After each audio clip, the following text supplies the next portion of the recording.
থেকে আপনি শহর উদ্যান কোথা থেকে আসছেন? আমি আছি ঢাকা সায়দাবাদ থেকে। ঢাকা সায়দাবাদ। সায়দাবাদ। আপনি কি কোনো থানার আন্ডারে আসছেন? জি না।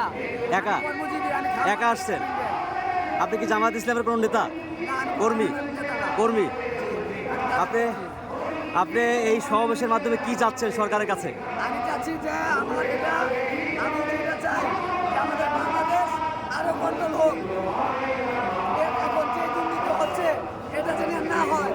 আমরা এই যে ইসলামী যারা দল আছে তারা এটার জন্য সবসময় পদক্ষেপ নেবে, কিন্তু এখন যে দুর্ঘটনাগুলো হচ্ছে, অপরাধ হচ্ছে জায়গায় জায়গায়, এটা যেন আর না হয়।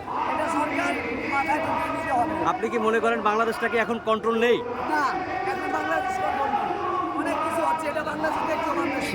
শেখ হাসিনা আপনারা বলতেছেন স্বৈরাচার ছিল, শেখ হাসিনা তো পলায়ন করেছে, এখনো কি সেই স্বৈরাচারের প্রেতাত্মা এখনো কি বাংলাদেশে ভর করতেছে? হ্যাঁ, অবশ্যই।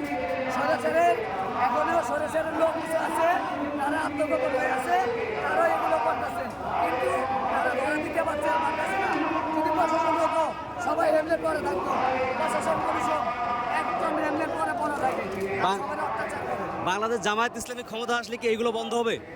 ইনশাল্লাহ, ইনশাল্লাহ যদি উপরে আল্লাহ চায় এটা বন্ধ হয়ে যাবে, চাঁদাবাজি, সব বন্ধ হয়ে যাবে। হত্যা, রাহাজানি, এগুলো সব দর্শন বন্ধ হবে। শুধু ওই যে একজনের